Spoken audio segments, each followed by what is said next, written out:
Good afternoon. Thanks for being here. I guess it's not afternoon yet, but maybe somewhere it is. And in the future, it might be.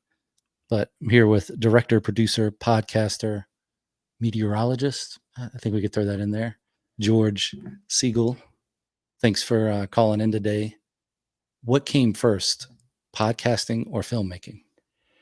Filmmaking came first. Podcasting was just a way to come up with a creative outlet. I was actually watching, I think it was the Jimmy Kimmel Show, which I'm not a fan of, but Sarah Silverman was on there, and she had a bit where she was making fun of everybody that had a podcast, and it was pretty funny because like everybody has a podcast. It's crazy.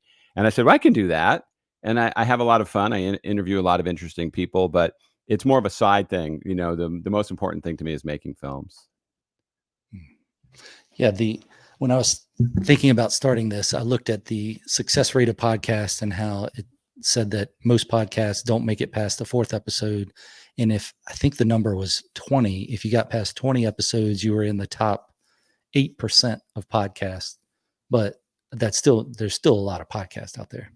There are. Now, I've done for those, 119. oh, okay. So success, my friend.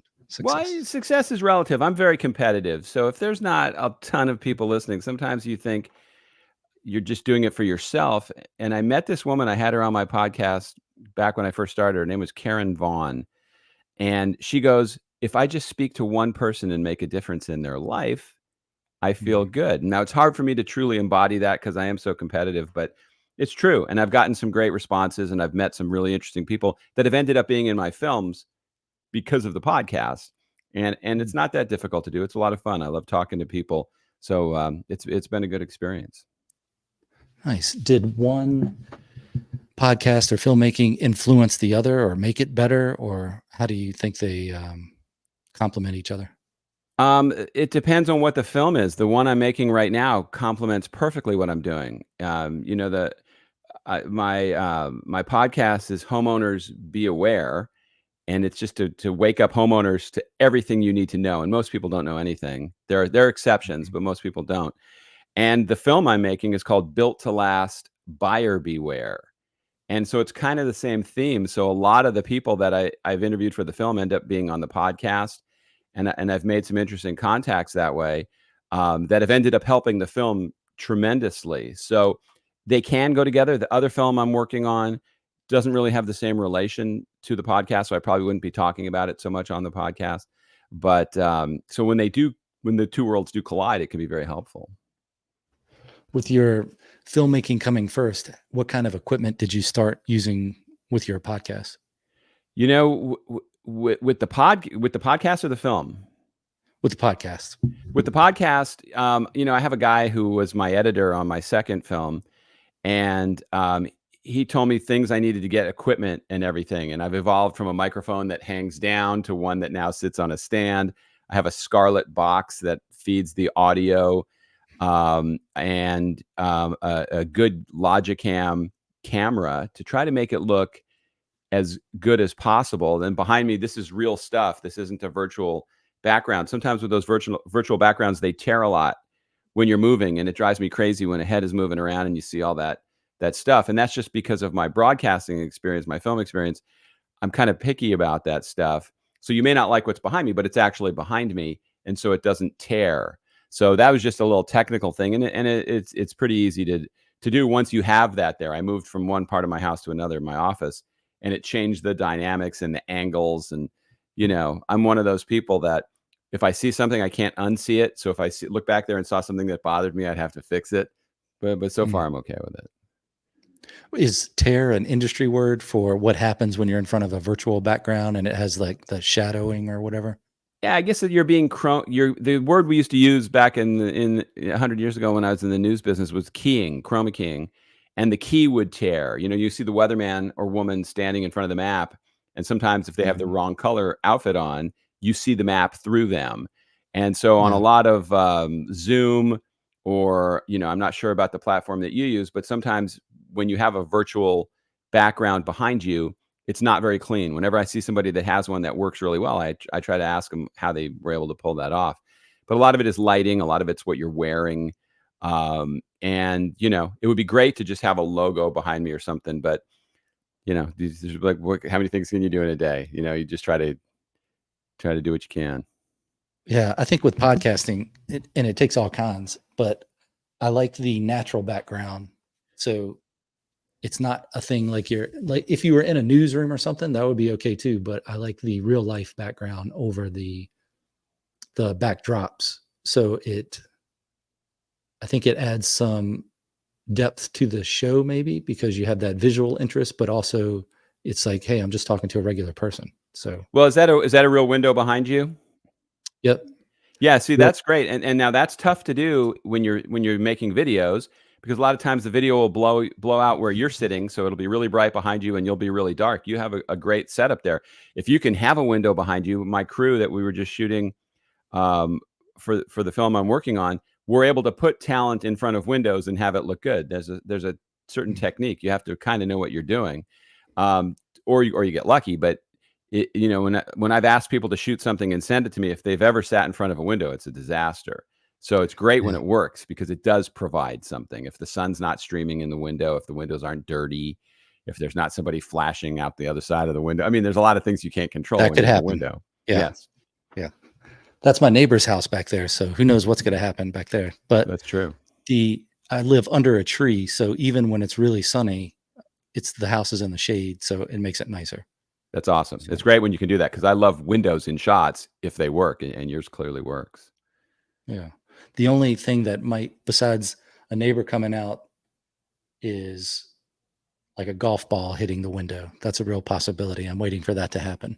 I mean, Man, I they lived hit on a the golf house every now and course. then, but I will never live on a golf course again. The salesman lied to us about whether balls hit that house, and eventually it did damage to the roof. So water came in when it rained, and you know we had to put up a 40-foot golf netting. And when we were in the mm, pool, balls would be bouncing in the water. So, you know, you get the beauty of being on a golf course, which you get that huge expanded yard, but you have to deal with golfers. So it has its positives and negatives. yeah, I look at it like a college course in life. Like you have these different things like own a boat, live on a golf course, be in a country club, all these things that you are not going to be able to take in college, but you can get experience in the real world and it costs just as much as college. And it's uh, money well spent, I think, because now we're here and you go, okay, you don't have to wonder, would you like to do that in the future? You know, either way. So with a boat, we had a small sailboat. What a great experience. I wouldn't want a giant boat because I'd be too stressed about destroying it. And then living on a golf course, you got to pick the very right spot.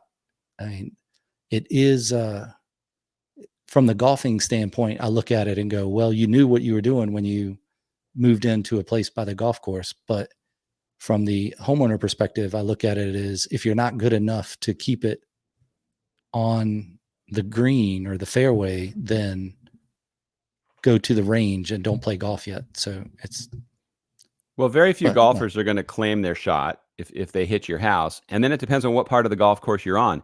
If you're on the tee box, you have to hear them teeing off all day. And that's where they yeah, stand and smoke. There'll be cigars, there'll be cigarettes. The cart lady comes by. So there could be a lot of socializing outside your house. If you're on the fairway, you're going to get pelted depending on, you know, how expensive. Well, even if it's expensive, you're going to get crappy. Golf is a tough game. And then if you're yeah. at the end by the green, uh, people hit the ball long. You know, they Mhm. chip up and bash it into your house. So what we used to do to pay the salesman back because we were so pissed that he lied to us. I mean, it's our fault ultimately for not sitting there and checking. We would take a lot of the golf balls and toss them into the model home yard, which was nowhere near the golf course. So when he Ah, would be showing the yeah, house, he'd have to explain why there was golf balls yeah, in his yard. But it was not a great that's a good experience, and I one. would never do it again. Yeah, when we started playing golf, and then when we moved to a golf course, we play a lot less than we did before. But I always worried that you'd have to keep buying tees and you'd have to keep buying balls, but that is not the case. That's not the case. If you're going to play golf, you need maybe 3 clubs, which is what I use: a chipper, a putter, and a driver. What else do you need? And really, the driver is more of a hybrid. But if you can hit the ball 100 yards straight, you can have a good time playing golf. You're going to get there eventually. It doesn't matter how hard you hit. You're going to save those strokes. It's a But great anyway, game. that's, I just wouldn't yeah. live on a course again. I think I would prefer if they put those workout stations at along every hole too, so you could golf, but then you could also do some sit-ups, pull ups, and then you go to the next hole. I think I'd like that, but That'd be this fun. place might Yeah. be a little too classy. Yeah, it might be, but hopefully there's good golfers there. Yeah. Yeah, it's you get hit every now and then. No windows broken yet, but I think it's only a matter of time. But it's college course and living on a golf course. I like it. And if you have hurricane strength windows, it should bounce off. I don't know. This is a house that was a guest house for the golf course back when it was on the PGA tour. And word on the street is that Arnold Palmer stayed here a few times. I haven't found any Arnold Palmer memorabilia in here, but No Pennzoil or that's what we're going anything? with. No. No, nothing like that. But every now and then we mix a little lemonade and tea. Nice, an Arnold Palmer. So with your podcast then, how do you book guests when you were starting off? Did you use a service? Was it people you knew? How'd you go about that? Services didn't really work well for me. I'm a member of a bunch of them. Matchmaker, podcast guests. There's different ones. A lot of the people that are on there aren't necessarily a right fit, depending on what the angle of your podcast is. And it's funny. I get messaged all the time, or people email me, and the first line is, "I listen to your podcast and I love it. I think you do a great job." And then they pitch a guest that's totally not right for the podcast. And I usually ignore that. But yesterday I wrote the woman back and I said, "Hey, dear so-and-so, you may want to change your pitch a little bit, because if you truly listened and loved my podcast, you'd realize the person you were pitching is nowhere close to a fit. But thanks for reaching out." And then she messaged me back and said, "Thank you for pointing that out." But people will do that. And, when you don't have thousands of people listening, I know that if she was a regular listener, there's no way in the world she would have invited this guest. There's a lot of coaches on there. There's a lot of people that do specific things that are great, but they're just not a right fit for a Homeowners Be Aware podcast. And everything I've learned, or trying to learn, is that you have to talk to a specific audience. So if I'm doing this podcast, Homeowners Be Aware, and then I start talking about real estate and how to own multiple rental houses or whatever, some of the fitness or whatever, it has no bearing. You're just not going to be true to your audience. Yeah. Matchmaker.fm is the one I use the most, besides just going to writing groups or film groups and meeting people in person. And that's how I started off, was mainly people that I knew. And my biggest stressor starting out was, am I going to be able to remain consistent and have somebody every week, trying to have at least one person every Wednesday. And Matchmaker.fm, different than Matchmaker.com. Matchmaker.fm has been it's pretty .fm. good. That's the one I'm using too, Yeah. not the dating site. Yeah. I mean, you could probably meet people on both, but the results might be different. But yes. I've had pretty good luck with Matchmaker.fm, and I think that's because the topic of creativity and content creation is pretty broad, but because you could almost say that everything is that. If you're doing something creative. And even if it's a spreadsheet, you got a different way of making spreadsheets, or your process for it. And I think that's one of the best tips of podcasting, is find your audience or your topic and then try to stay as close to that as you can. So yeah, and I if think you are using something like that, I mean, for what you do, there's so many resources you could use, and any filmmaker is going to want to talk about what they do. Anybody that has passion for their project, so it's easy to find. And I'm finding it's easy to find guests for what I do, whether it's home inspectors, my guest this week is a woman who's a home organizer, and that's an important thing. You don't necessarily have to always pay for that, but she gives great tips about just how you get rid of stuff, and how you could thin out your house and get rid of a lot of crap that's lying around. So I think there's always useful information that if you have your area, there's great resources to find guests. So and one week I had a problem because a few people canceled, and I just sat there and talked for about 10 minutes, and and put that up there because I don't like to miss a week. But most of Yeah. the time, I've had pretty good success getting people. Nice. For cleaning stuff up, my biggest thing is watch a couple episodes of Hoarders and then go clean your house. If you're going Yeah. to get rid of stuff.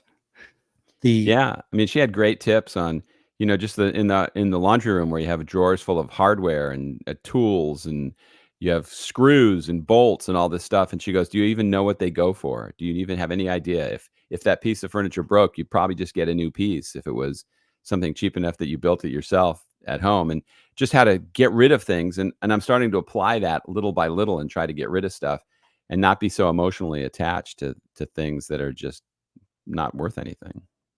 Yeah, I quote Christopher Lowell a lot, who was I think I saw him on HDTV. So that's something to do with houses. And he said it's nice to have a few things that mean a lot rather than a lot of things that just mean a little. Absolutely. And you got to put the Christopher Lowell touch on the end of that, which is you got to say that after it, just because Yeah. that's what you got to do. So Great if you use that in the advice. future, go with it. Yeah. So booking guests, yeah. How about on the marketing side of your podcast? What do you do to, I guess, get the word out of what you're doing? A lot of it is guest dependent, unfortunately. If you have a guest who's very active on social media and they actually care to share your podcast because it's a good representation of them, those episodes tend to do better. I post clips on LinkedIn, Instagram, Facebook, but experts tell me a lot of that's a waste of time, that very few people scrolling through Facebook are going to go, "Oh, wow, a podcast. I think I'll listen." So I'm trying Reddit, the subreddit groups. What I'm Okay. finding out with those is they're very picky about what they let you post. And there's a lot of mean people out there that, Mm, I was in a national homeowners group and I posted something about Florida and I got blasted. "Why does anybody care about Florida? We don't care about Florida." And then it kind of go, okay, that's why DeSantis had a problem. We people that live in Florida, we love Florida, but not everybody loves Florida. They visit, but it doesn't mean they care. And it just was, it can be nasty. So that's the thing that anybody that's doing a podcast, if you're going to put yourself out there, you got to have a thick skin to what you get back, because mm, you may do something you think is really good and there's haters out there, and we're small people. Imagine what it's like for celebrities, all the mean things that people say and all the stuff that comes at them. And a lot of celebrities that I've had the experience to meet, I ended up not liking them that much for whatever reason. But to blast them and to post stuff and to be so critical, that's brutal. So you got to have a thick skin no matter what you're doing. yeah. Don't meet your heroes. I guess that's the word on that. But yeah, people are people. I With met the my booking, hero. I was working at a golf tournament. I was the announcer with the guy that had to interview the celebrities on the hole when they were turning over to go to the next hole. And my hero, my Mhm. entire life growing up, was Willie Mays. I loved Willie Mays. He was the biggest Nice. asshole I've ever met. Oh, He could nice. care less. Maybe he's having a bad day, and you got to give him credit for that. That maybe but he just didn't care about us. He didn't want to talk to us. He was rude to us. And there's a lot of other celebrities that I've had that experience with. And sometimes you're catching them on a bad day. But if you're at a tournament where they're representing themselves to the event, those people usually stop and talk to you and are nice. So, Mm, yeah, you're right. Don't always, it's sometimes you're better off wondering what they're like than knowing what they're like. yeah. I I discovered that or had that feeling growing up just as a kid listening to Guns N' Roses. And I was like, man, I bet they have their own lives and ways they feel about things, but I probably just should stick with listening to the music. And then as you get older, you start to listen to the words a little more, because as a kid, you're just maybe the lyrics don't mean as much because you don't have the experience of life. And then you get older and look back and you go, oh wow, that's that's just drugs. They're just singing about drugs, but I still listen to it. So And what are you gonna sometimes do? you meet them and they're the most genuine, nice, down to earth people. He's like, I'm not a huge Keanu Reeves fan, but I keep reading these things about how nice he is to people and how available he is and how kind he is when he's out in public, and generous with his time if you come up to him. And it makes me like him more when you hear that, because a lot of people I think we idolize and look up to, if you met him, you probably wouldn't like him so much. Yeah. Yeah. I found that out doing policing for some years is most people out there you don't want to meet. I mean, there are nice people, but most people you don't want to meet. Yeah. Maybe that's just because of the situation I was meeting them in, but Yeah, you're probably not meeting them at their best. When you're pulling them over yeah. at 1:00 in the morning, nobody looks their best at that time. So guest dependent, when I have people on, I want to make sure I do what I can marketing wise. I don't, it's just me. So I'm not doing a lot of stuff, but I'm putting clips on YouTube and Instagram and X. And that is probably the thing that takes up, it doesn't take up a whole lot of time. Maybe the learning curve, it's starting to take up less time now. But the part of that I do like is when I follow people, I like being able to see what they're doing on Instagram or X when I'm following them. So that's nice. But I also sometimes get caught up in the social media part of it, and then you lose an hour and all you were trying to do was post a clip.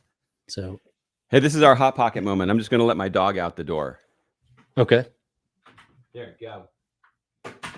I invited him in. I thought he would be a good guy. He had other plans. So Yeah, he's like, this door isn't normally closed, so I don't like it in here when it's closed. Let me Just leave out. the door open. Yep. Yeah. Oh, well. So with my success rate on matchmaker.fm, for instance, is probably 50%, maybe a little less of people I ask to be on that actually are. And I guess that's better than the people. If there's somebody I really know, then there's a good chance they'll be on if they say it. But in other people I just meet in writing groups or film groups or whatever, they maybe probably have a 25% chance of actually getting them to schedule something. I don't know if it's because they just don't want to be on a podcast or what, but it sometimes I look at it and I think, wow, this is easier than I thought it would be getting people to talk to. And then the other side is I'm surprised at how many people will either say they will and they won't, or just don't get back to you at all, especially when they're on a thing like matchmaker.fm where they're out here to be on podcasts. And then when you send them something, they don't even respond. But they should at least send you a pass or not interested or it's not a right fit. I mean, that's the decent thing to do. But, you can't control that. There's people that come to a party or you give them a gift and you don't get a thank you. There's all kinds of different things. But when somebody schedules, I've had some people no show me, or I've scheduled to be on their show and they forgot. And, I try to give people the benefit of the doubt. Sometimes you get mad at them and then you find out somebody was in a car accident or something bad happened. Or sometimes they just forgot. So, you have to have the right attitude about it. Obviously, we value our time, but sometimes things happen and it doesn't work out. maybe that's why the celebrity develops the attitude or the perceived attitude they do, because they've been through so much more of that with such higher stakes, and they've been canceled on, or people have forgotten what they said they're going to do, and then that just goes into the overall attitude of the business. Well, I think it's a little different. I don't disagree with you, but I also think they have so many things sometimes packed in a day that their encounter with us is a really small part of their day.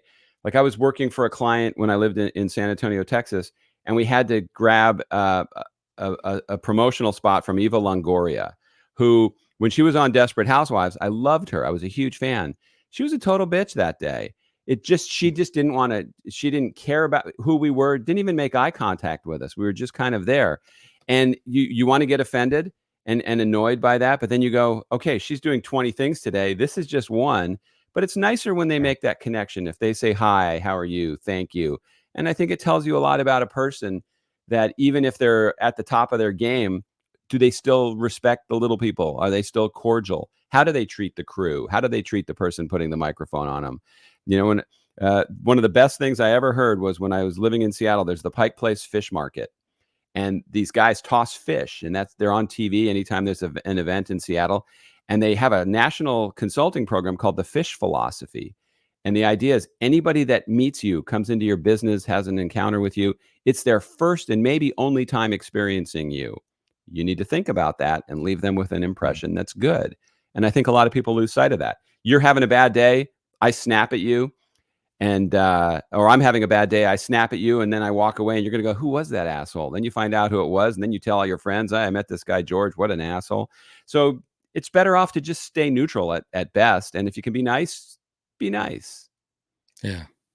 Nice is good. Yeah. The Pike's Place that was interesting when we were up there. We lived in Tacoma for a while, to Compton, as you would call it.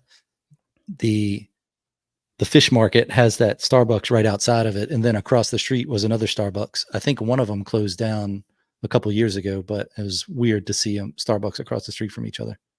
Yeah, because they were so When hot at was one time, they knew that people wouldn't cross the street to get coffee. Yeah. Or sometimes they do it for other reasons. When I was in high school, a buddy of mine, his dad owned a McDonald's, and he said that McDonald's was very anti-Semitic, and they wanted his dad to sell the franchise. So they put a McDonald's right next to his McDonald's, and they undercut him on all the profit margins, like the apple pie, hot apple pie, the French fries, to try to put him out of business. And I don't think they succeeded. But so there's reasons that they do that. In New York, you used to see that a lot because they know that people walking one way aren't going to turn and go to that other coffee place. They're going to go in the direction they're going. So that could explain that. But there's so many places to get coffee in Seattle that are better than Starbucks. There's so many little coffee vendors and places. I mean, used to be a great city. I really enjoyed living there. Yeah, we were into Compton or in Tacoma in 2012 to 2013, 14, and then in Vancouver after that for a year or so, and then down to Salem in Oregon. And I was glad during the lockdowns that we weren't still over there. We moved to Florida in 2017 timeframe, and I was so glad we were here, even though there was still some crazy stuff going on here. But Vancouver's a pretty awesome city. Nice place. Yeah, I like Vancouver.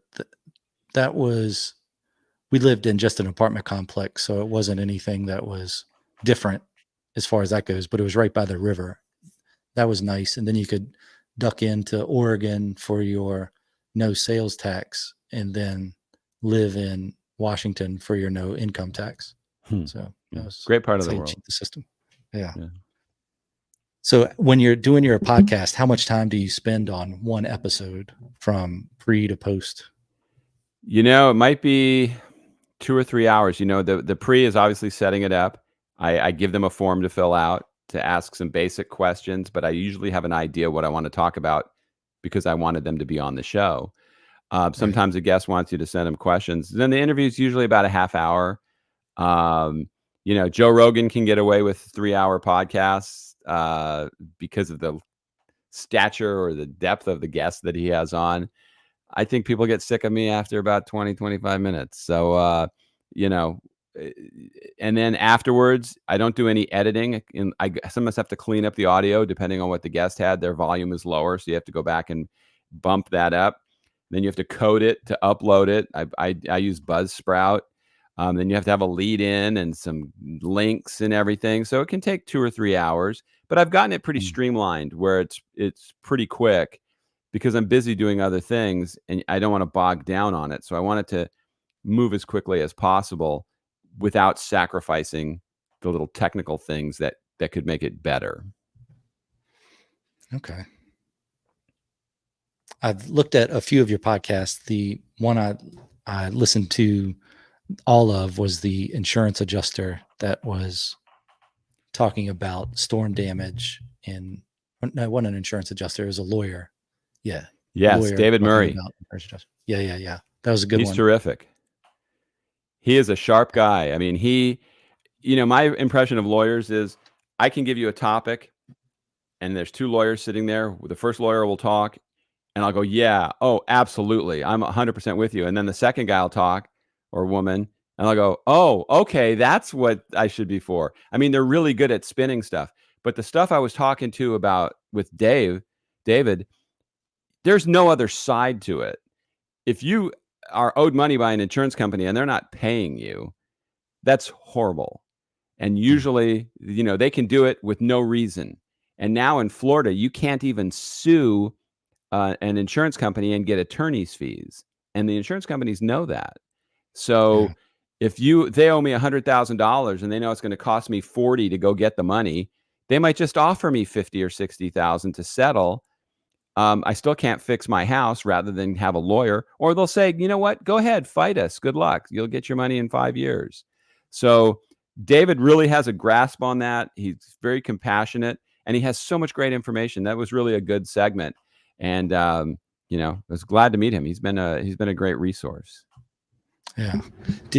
For filmmaking, did you develop the narratives or storylines for your documentaries and start with like a hypothesis about things, or did you collect info and see where it went? How do you put your films together?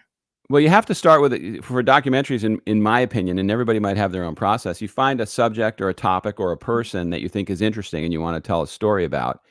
In the case of this documentary, Built to Last, Buyer Beware, I've made one previous film called The Last House Standing that was about Hurricane Michael and all those other disasters that have happened and how people just make bad choices. Then I partnered with a guy who made a previous film called Built to Last. His name is Aris Papadopoulos, and he used to be in the construction industry. He used to be in the concrete industry. He's written a book about resilience. He's a World Trade Center 9/11 survivor, and he's passionate about this subject. And so I teamed with him to make this current film.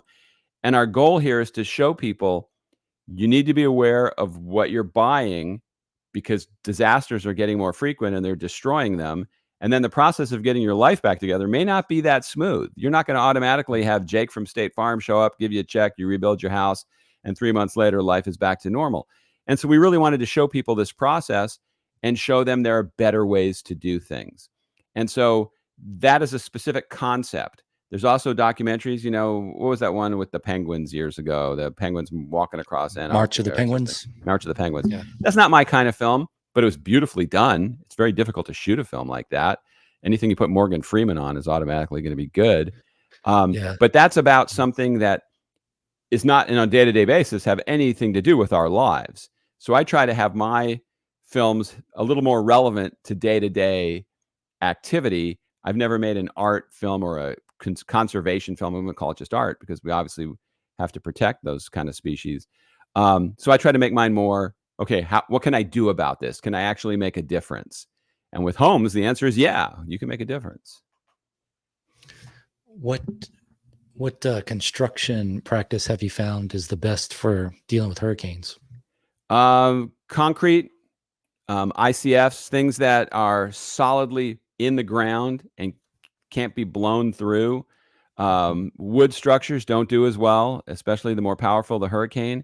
And if you live anywhere where there's storm surge, you need to have an elevated home above the flood level because water is just awful. When water gets inside your house, I don't know why that keeps ringing. I'm sorry. When water gets in, well, that's the reason it's ringing. That's why. But I put it on Do Not Disturb. Yeah. Well, here, I'm going to put it in a drawer. Mom, I'm shooting a podcast. I'll call you back after. Chicken and stovetop. All right, I'll be over. So with storm surge, once water gets inside your house, they say an inch of water can cause $20,000 worth of damage. I mean, anything that comes in contact with it wicks up the walls, and your place can be pretty much ruined. So you need to be above the flood level, and most people don't even think about that when they buy a house. Most people who aren't in a flood zone don't think they need flood insurance. I mean, there's so much stuff that I've learned about this that I guess knowledge can be dangerous because now I worry about all this stuff. But, there's just a lot of things people need to be aware of about it. And so I'd say flooding, wind, tornadoes. We were in Panama City where that house tipped over from the tornado on January 9th. And there's a whole row, there's a whole block of houses that were just destroyed by a tornado in January. You wouldn't think of that. And you see these people out in their yard picking through their stuff, and it's just heartbreaking. So, we want to help with that and make a film that makes a difference. Nice. My two big experiences with natural disasters. Of course, I lived in Virginia Beach for a long time, and we had a few hurricanes, a little bit of damage to the house, and that, a tree falls on it or something. But during Katrina, we went out to Louisiana because I was a trooper in Virginia, and we went out to help state police in Louisiana. And I was surprised at not just the destruction, but just the nothing. because the storm surge would come up and push everything 20 miles inward. And you think, well, I've got this house. It's a brick house. Maybe it's a brick house. Maybe it's a house that just has brick on the outside of it, that's just faced in brick, and none of it's left. It's all there were cars that were buried under the sand where you could brush the top of the sand away, like in the movie Tremors, and they see the headlights of the car sitting under in the ground. And that's how it was out on that little sandbar of the Gulf. And that's very similar to how things were in Sandbridge in Virginia Beach. It's just as far as looking at the before pictures of it. So you could see it put in perspective what it was before and what it was after, where it was just a beach again. And maybe it had a telephone pole up here and there, but basically everything was gone.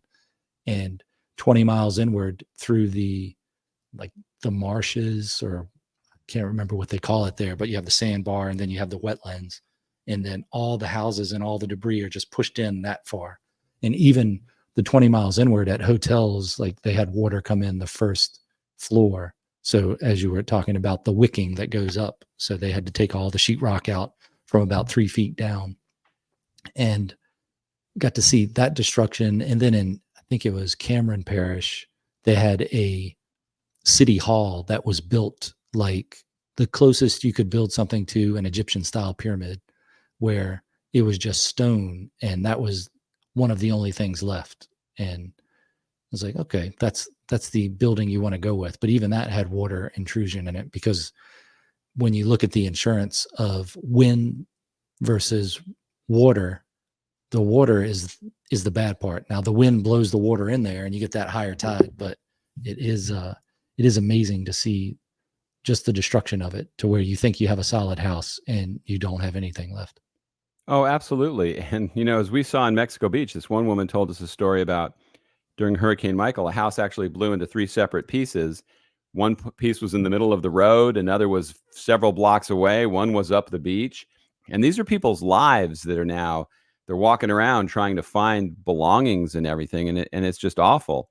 So it's life altering. Some people never recover. We were down in Fort Myers Beach, where last year they got hit by Hurricane Ian, and that place is a disaster. I mean, they don't even look like they're close to coming back yet, and it's been over a year. It's going to be a long road back, and I think people need to understand that. We talk to people that go, I love it here, I would stay, I love the community. And then there's others that go, do I want the next 5 to 10 years of my life rebuilding after a disaster? And so, you make a risky choice, and it is a risky choice if you live anywhere near the water, and a lot of people end up paying for it. Yeah. With filmmaking, when did you know you wanted to be a filmmaker? Like, at what point in your life did that first occur to you? When I was a little kid, we used to always go around trying to make movies. And, the cameras were far less advanced back then, but we always liked doing it. And then I ended up, when I got out of college, I got into television news. So I put it off for a while.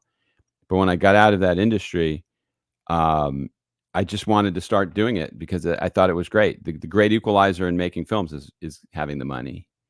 Anybody can take a camera and go out and shoot something, and maybe you get lucky, you've found something so spectacular that, Netflix buys it from you. But that doesn't happen very often. You have to have a team. You have to have a plan. You have to have good cameras, 4K cameras to shoot, lights, sound.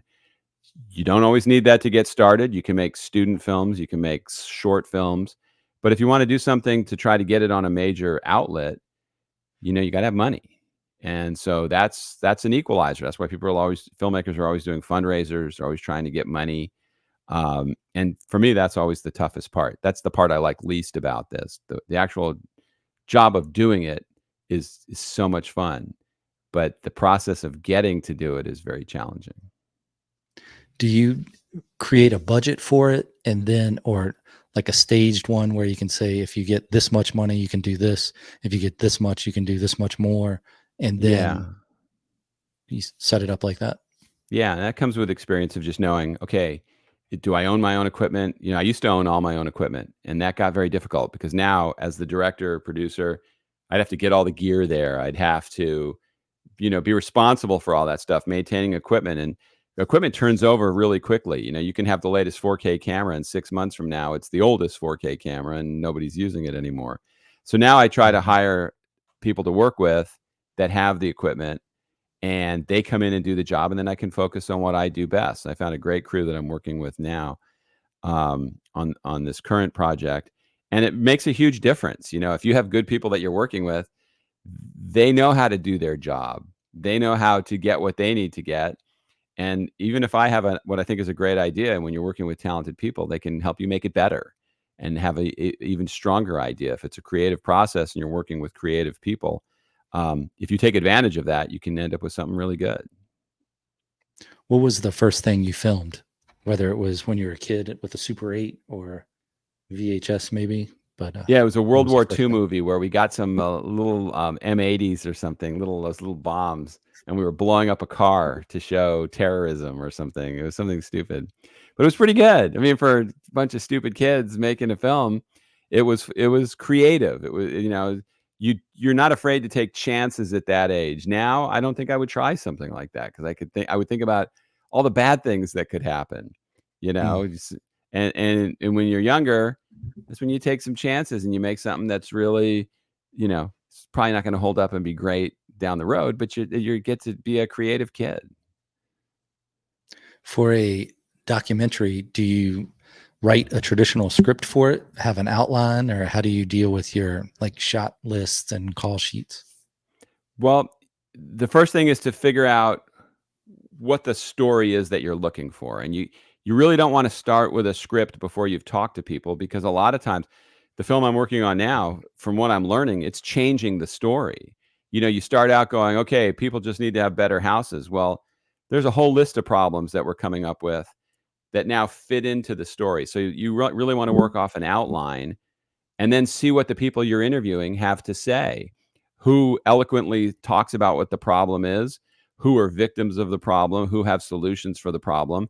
And so then you work off that outline to put it together in a way that makes it an interesting story. What's the theme that's going to run through the film that's going to make people stay interested? What kind of graphics are you going to need? What kind of music to make it compelling? If you've ever watched a good documentary or a good movie or a good TV show, the way they put music in there, I mean, there's a reason those people are so that's a Mm, specialized craft because they're great at it, and you may not notice it when it's really good, but you sometimes notice it if it's really bad, and you go, "Oh, what is that?" But most of the time, they get it right, and the music just makes a project better. Graphics make a project better. If you're looking at a simple graphic, if something complicated blows by you and you have to rewind the tape, you're killing the flow of the story. So how do things mm. seamlessly fit in as you're telling it that it doesn't distract people? um, and then having guests that are interesting and not boring. People that have interesting things to say, and we found some great people that have a lot of good stuff to say. So you have to have an open mind. I don't want to manipulate anything anybody said either. We asked one realtor a question, and she took about 15 or 20 seconds to answer. Now, a lot of people like to leave that in because it makes it look like, wow, she doesn't know what she's talking about. No, I just asked her something she wasn't expecting, and so that pause isn't relevant to what we were talking to her about.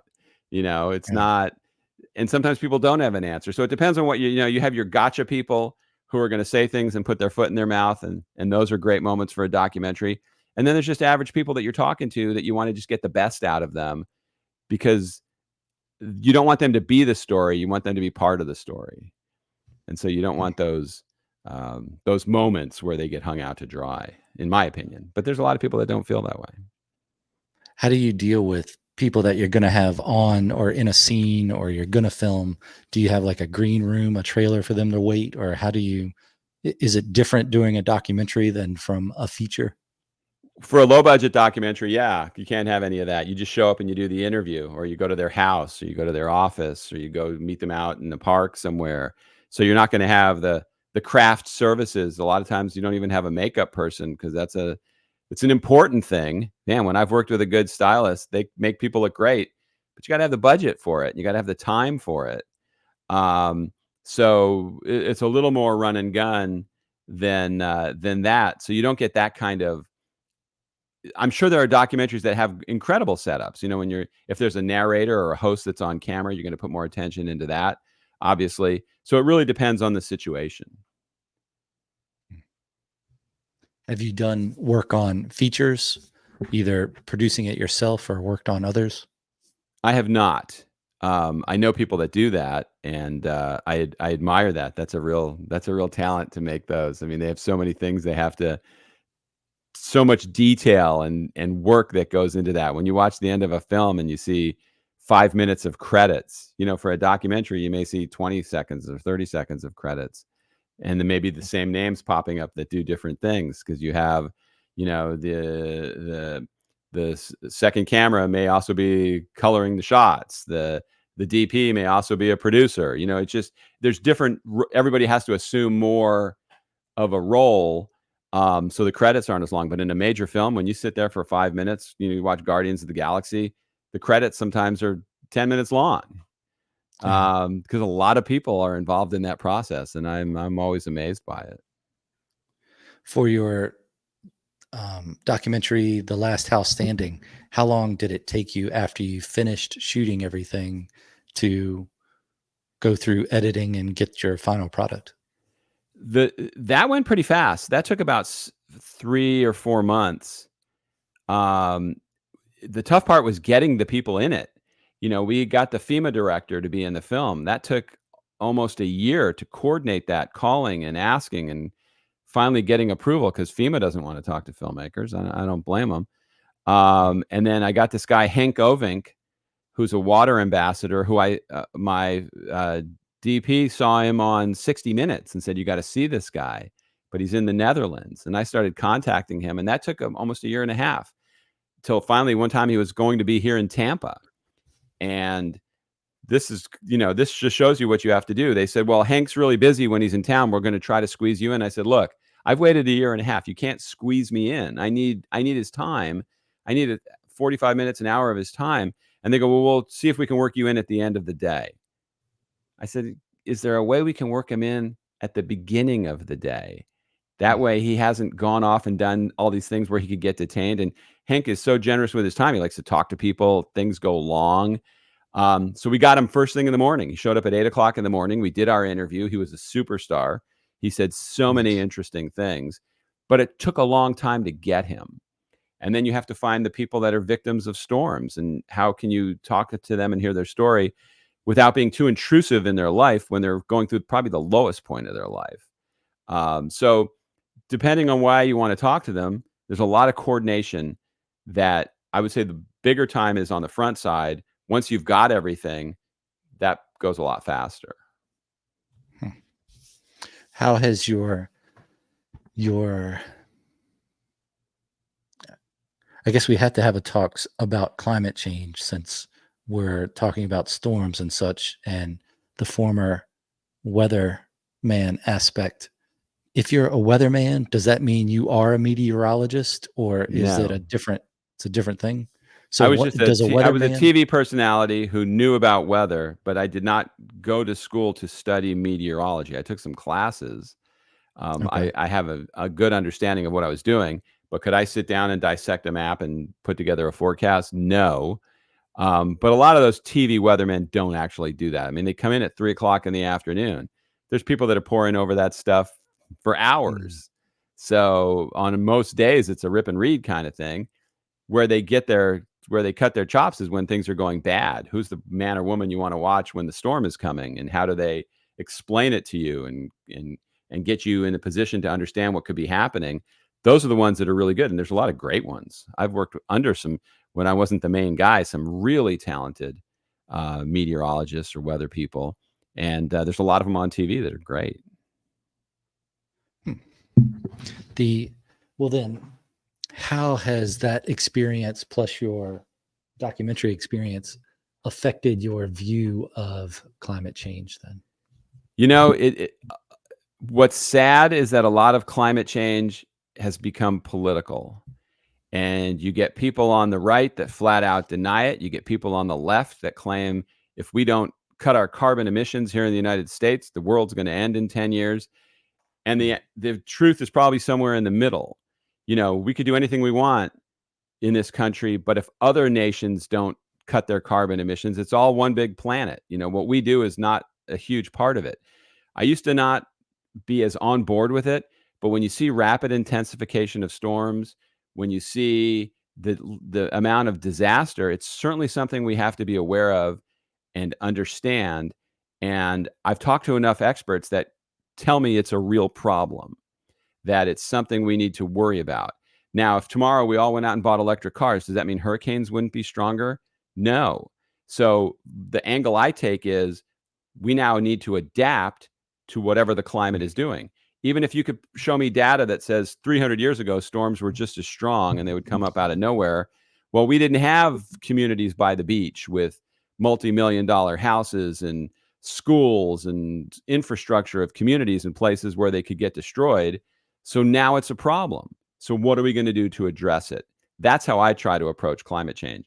Not that me throwing my plastic bottle out in the green pail is going to solve the problems of the world, but how can we live with what's going on, and what can we do for our children and our grandchildren and future generations to be good stewards of the planet? And so I try to listen to the people that I think are sane about it. The ones that yell at me and tell me I have to do this and this and this and we're destroying the world, I tune out anybody that's yelling at me. The ones that talk to me and explain, and I've had some guests on that talk about it very eloquently, and people that I respect that say, yeah, tornadoes are getting more. We see more damaging tornadoes every year. So there's something going on. So what do we do about it? Well, there's ways we can build houses better that give you a better chance of surviving a tornado. So let's look at the problem. How do we live with it? How can we make it better? That's a good approach. I approve. There was a thing I recently saw on Instagram, and I remember when it was a video or a clip from a congressional hearing. Can't remember how long ago, but I remember seeing it when it came out about how much CO2 is in the atmosphere. And the main point of it was the people that were there to talk about it didn't know. And then the number that the elected person said was the atmosphere was 0.04% CO2, and that it's risen since they started measuring it from 0.03%, and at 0.02% plants start to die. So the idea that CO2 is what plants breathe, and then you hear a lot of information about how the earth is greener than it used to be some years ago, and I don't know how that compares with when dinosaurs were around or how they even measure it. Maybe it's soil samples, but it's that type of information. I think you can find information that supports both sides of the argument, that it's getting worse and people are the cause of it, and that it's getting worse because that's just the ebbs and flows of living on Earth. It does seem reasonable that what people do affects it, because if people weren't here, what would life be like inside the snow globe? But it's disheartening when you hear about all the reductions and taxes and whatever government tries to impose to reduce CO2 or whatever other pollutant they're focusing on. And then you have a volcano erupt and they say that put out the same amount of whatever into the atmosphere in a couple hours than humanity did over the past 100 years. And you're like, I don't even know where to start to look that up, to check it. But it does make sense that we're in an enclosed space, but it also makes sense that the earth is just always changing, that climate change is a constant thing. Yeah, but And those people extremists, the extremists are the ones that I think ruin it and get people to tune out the message. So you could look at this past summer. There was 100-degree water down in the Keys that was damaging the coral reefs. There's no question that's horrible. If you, as a Floridian, I don't want to hear anything bad that's going to damage our state. And so that's a huge concern. But then I hear a lot of politicians that are screaming at us going, everybody has to have an electric car by 2034. And then you look at Chicago this winter, where people were lined up for hours trying to charge their cars. People in California, they have rolling brownouts, and you have a state where everybody drives, and you're telling me everybody's going to have an electric car? You're telling me you're going to wipe out the auto industry, and that fossil fuel is the single biggest problem that we have? I happen to own one electric car, not because I care about that cause, but because I liked it. I wanted it. I got it Mm. for myself as a present. But when I was up in the Panhandle, I had to borrow my wife's car. Why? There's no place to charge that car up there. I can't spend a day looking for a charger so I can go do my work. So you have to be realistic what you ask people to do. And when you're asking me to be more of a steward of the world, and you're getting on your private jet and flying all over the world, or you're somebody like, I can't stand Al Gore, but there's people on the right I can't stand too. But that guy's made millions and millions of dollars off of his climate bullshit that he spews. And Yeah. he probably wastes more energy than anybody just getting to these places. That guy drives me nuts. So, but there's people on the right that drive me nuts. If we could take all our politicians and start over, I would be happy, because I think Mm. they all get in office to be servants, and they all leave rich. Because they get the inside information. They know about the deals. They get out and get a cush lobbyist job. There's all there's the whole system is a problem. So let's Mm. figure out ways we can live with it, not that we can completely change everything that we do. Yeah. Sorry to get off on a tangent on that. A little tweet. No, I liked it. It was well said. Well said. I felt like we had to talk about that since we're talking about storms and the former weather talent aspect of it. Yeah, and I think I it's guess I all would call you that relevant to talent. the film I'm making. It's like, we were just in Mexico Beach, Florida, where in 2018 they were wiped out by a Category 5 hurricane. I was stunned. I felt like I just left an episode of The Twilight Zone, seeing how they have rebuilt that community. All wood houses on the Mm. water. They've lowered the flood level because people were complaining that it was too expensive to build houses. So put a pin in Mexico Beach and watch that community over the next few years, because if another Category 5 hurricane hits, man, I hope they're okay. But they're not building to what on paper would withstand that. And it's frightening. So, what do? You give people your best information.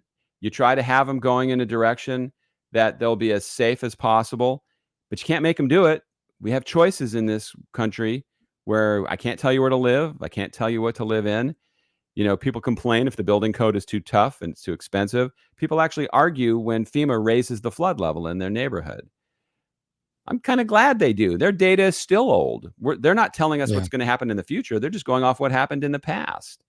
So Yeah. the amount of things I've found out, like I said, in making this film, just almost some of it's hopeless.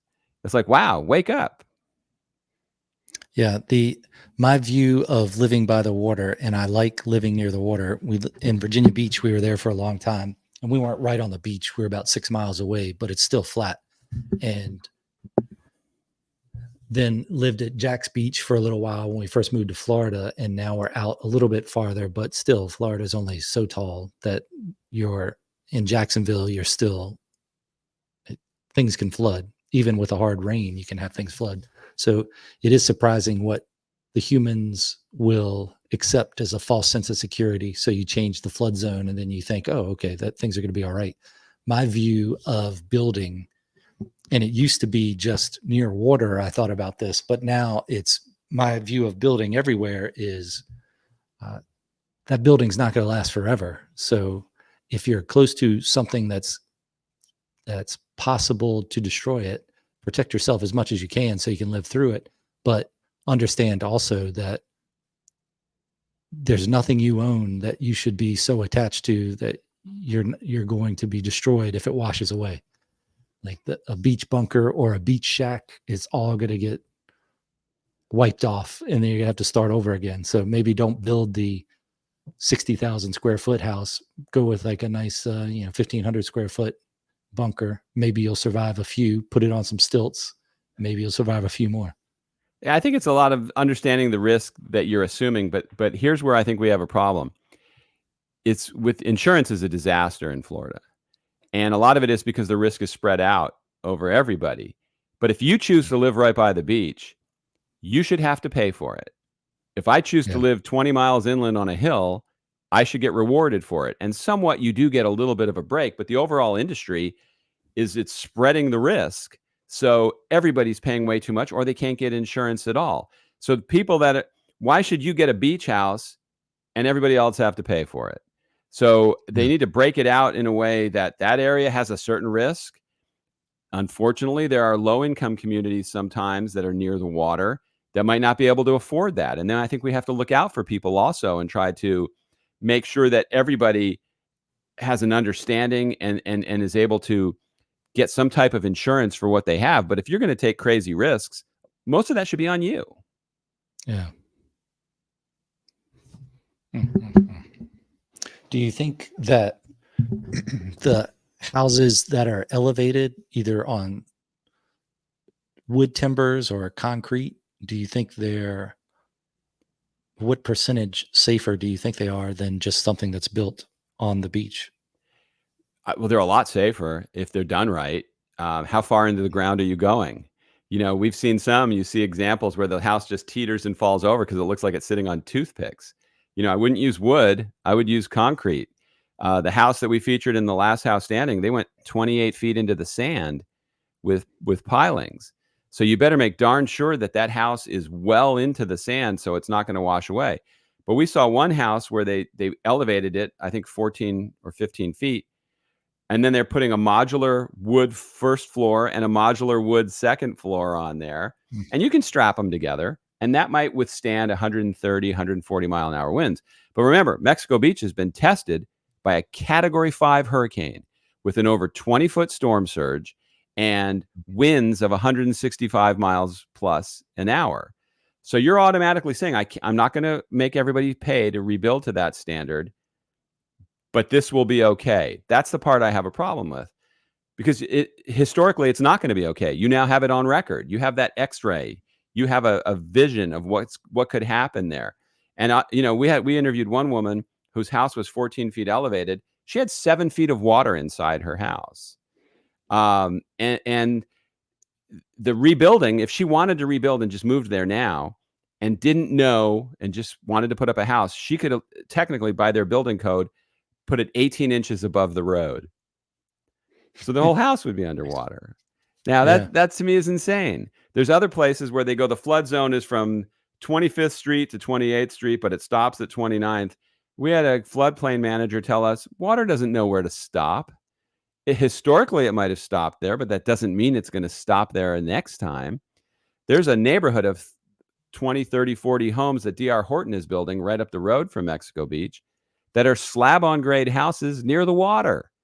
Now, technically, that area of the beach may never have flooded. That is insane. Yeah. And, I just left there scratching my head going, I have just been in the twilight zone. Mm. You drive down, especially between Jacksonville and St. Augustine, and there's that strip of land, and then it has the wildlife conservation area on the inland side of it. But you see these giant houses, and then every now and then you'll see a little cinder block thing, and then giant house, and then a little cinder block house. And I wonder how much, when you buy the cinder block beach bunker, I call it, that you just accept that the waves are going to crash over your house and through it, that you just put in, furniture, and you have a disaster preparation where you can just leave. You're not going to try to weather the storm in that house. And then you just come back and maybe the structure's still there, and you shovel out all the sand and you rebuild it, but you're still just rebuilding 1,000 square foot or less beach bunker. And then that seems more responsible than building the giant cedar shake mansion right there on the beach, where it does seem irresponsible.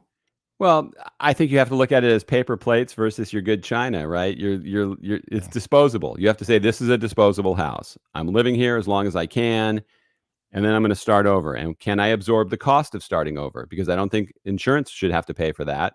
If it's just considered a time bomb, there should be a premium on that, so your time bomb doesn't affect anybody else. And then when your house obliterates into a million pieces, whose house is that running into? Who's going to be Mm. damaged by your piece of garbage? Now, the house in Mexico Beach that was in the last house standing used ICFs for the walls. It was elevated 28 feet into the sand. I think they're 15 or 18 feet up. I'm not sure the exact number, but they showed that is the prototype. And I had one guy tell me, okay, but ICFs overall don't show that they can do that. Well, they did it here. Nothing around Yeah. it stood. So to me, that's the prototype. If I have a bulletproof vest on and you shoot me and I survive, and then somebody else comes up and goes, hey, I've got a cheaper vest. This one's made out of cardboard, but I think it'll work. You should try it. If you put Mm. that vest on, you're out of your mind. And Yeah. that's how I feel about this. And I think the people there are fantastic. It's a great community. I would go back and visit. But would I build the way they're building? I would be concerned about it. It's just because it's been tested and it failed. So let's Mm. hope. I hope they don't get tested for another 100 years, but they could get tested this upcoming hurricane season, and then we'll see what happens. Yeah. It's 100 years of, is it this year? Is it this year? Is it this year? Yeah. Well, the flood expert we talked to said the 100-year flood isn't even good metrics to be using to measure danger. He goes, they should be using 500. He goes, over in Europe, they use 1,000, because water, you want to know the history of that area. 100 years might not be Mm. enough. If you look at Okay. the 500-year flood event map, that could be very bad for where you're living. And most people never even look at either one. So it's just, we get what we ask for. Most of us, our lack of knowledge or interest in knowing, we end up paying for it. Mm. What's your approach then to disaster preparation? I think proactive is a lot cheaper than reactive. I think Mm. that if you can plan, first of all, you can see communities that have a plan and they bounce back quicker after a disaster. Cedar Key in Florida, we went there. They got hit by Idalia this year and they had a lot of damage, but they also had a plan to get the city hall back up and running, to get all the infrastructure back. And they're at least were focused on resiliency. You look down at Fort Myers Beach, and we were there a year and a half after Ian, and it looked like the disaster had just hit in a lot of areas. They're very slow to recover. We talked to people who said you didn't have to have your hurricane pass to get in. They came home to their houses and found people rummaging through their stuff, and people were stealing from them, and contractors coming and ripping people off, getting their assignment of benefits. So every situation is unique, and it's a scary situation. I don't know what the right way to put a bow on that is. Hmm. Let's just say we put a bow on it. On your bio, it talks about creative technology, and I imagine some of that has to do with architecture. But what kind of creative technology do you follow or do you think about? For construction or filmmaking? I think just in your bio, it says creative technology. So I think it probably has both, but let's talk about filmmaking yeah, I think we've done the storm stuff pretty well. From a filmmaking, I think you just have to have the latest equipment. What kind of bells and whistles are you putting into a project? If it's a really good story, sometimes you don't need that. I mean, I've watched some documentaries that are just pretty raw with talking about a story. It could be a homeless person and following them and what they go through. So you're not going to want music and fancy graphics and all that kind of stuff, but you want a really nice camera to capture it on, so you get that feeling that you're there. So, and that to me is the toughest part for young filmmakers or whatever. Don't use that as an obstacle to start. You can shoot stuff with your phone. There's just a certain standard as you raise your game where you want your film shown. And when you buy equipment, if you go out and buy a nice 4K camera, the problem I found is I used to have a good standard definition camera. Then my office got robbed, and that was right at the time everything was turning to HD. So insurance would pay for SD, but they wouldn't buy me an HD camera. So I got killed on the transition of technology. And then you go to 2K, then you go to 4K. Now they're talking 8K. So chasing technology and owning equipment, you're better off using, I think there's ShareGrid. There's different ways you can rent a camera that at least you're not responsible for having that huge investment that you have to maintain. Now, if you're truly an artist and a videographer and you're going to use it all the time, maybe it's different. Um, I needed somebody to run the camera for me. I don't have that skill, and so I don't have that knowledge. So you really want to be careful about as you do that. And then with AI, that's all bets are off, and that's just changing everything. I had a line that I wanted for my film, but I wanted it at a third grade level. So I put it into AI or Chat GPT and had them write my paragraph as a third grader. Can't do that in the old days. I mean, so a How'd lot that of come younger out for people you? are really good at taking advantage of this technology. It's amazing. Did it sound like a third grader, or was it just Yes, something that was yes. under okay, I have kids. It was fantastic. It nailed it. I felt like I was listening to a third grader. nice. Do you have a specific, like, camera angle or shots that you like to use in your work that, like, if you look at an artist's painting, you can look at it and go, "Oh, that's, a Picasso," or "That's this," just from the style of it. Do you have any stylized versions in the way you present your filmmaking that somebody could say, "That's in the style of this guy? That's Probably a not. George Siegal." It's more the story, but I don't think that I've put a style on it. I'm not, there's a lot of those award-winning documentary filmmakers that probably you could say that to. I'm more of those, the lower tier that I just try to tell a good story. So, but it wouldn't be pigeonholed or branded by a style that I don't know that would be what would identify me. Hmm.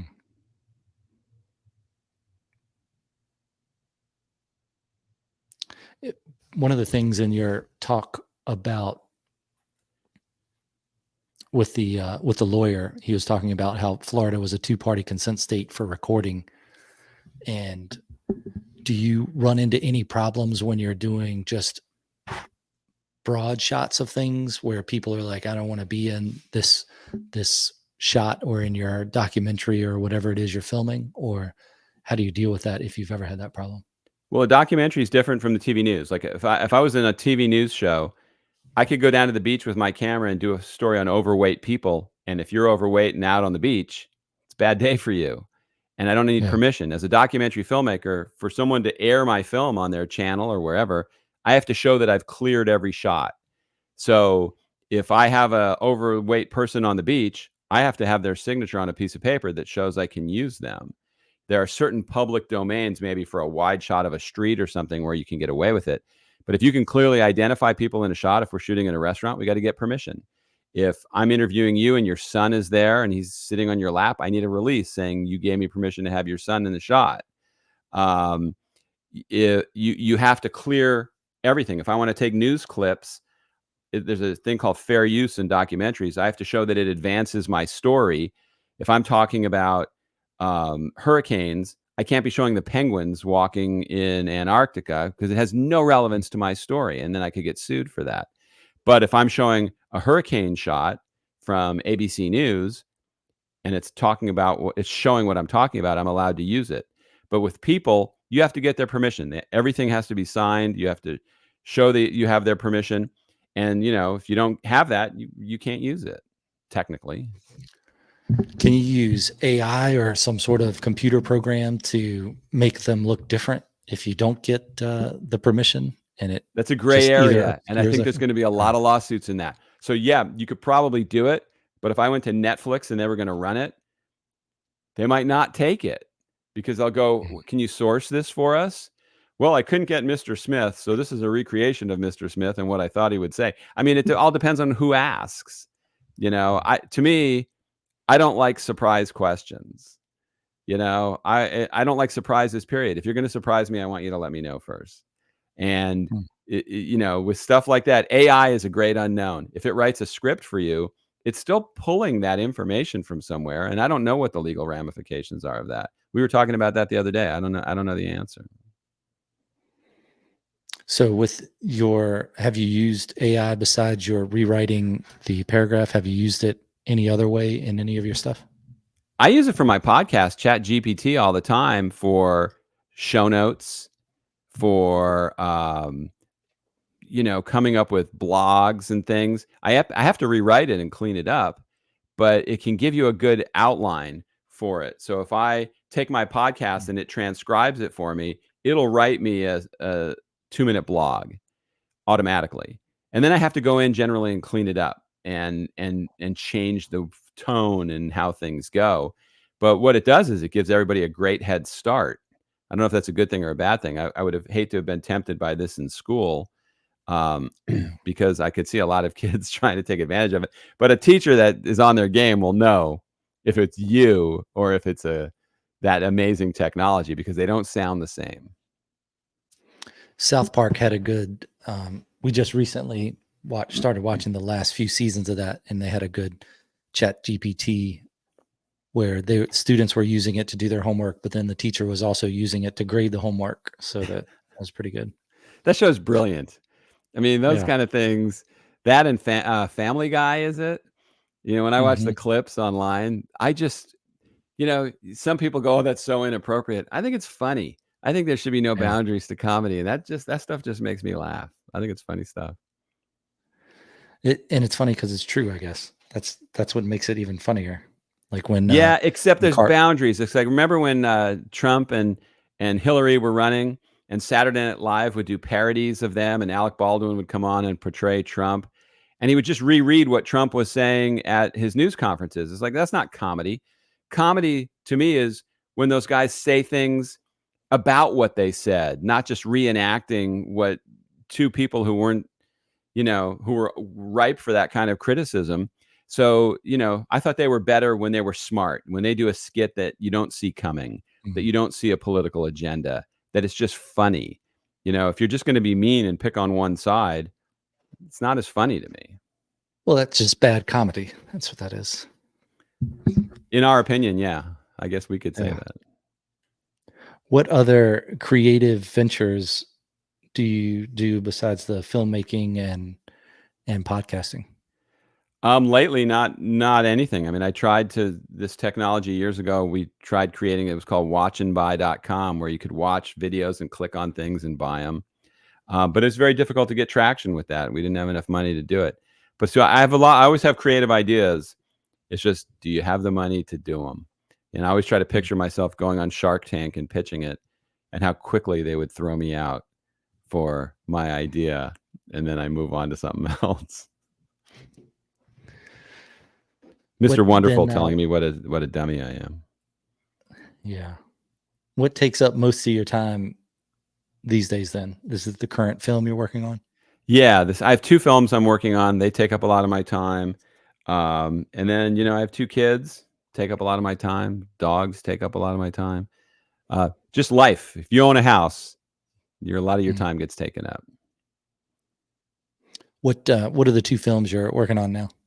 Well, there's Built to Last, Buyer Beware. And then my other film is called American Dysfunction, A Picture is an Illusion.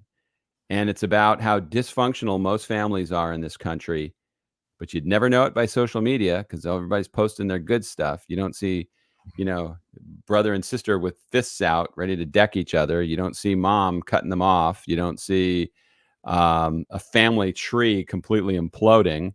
And the idea is these things happen in almost every family. There's almost nobody I know has what they call a normal functional family. They have some level of dysfunction.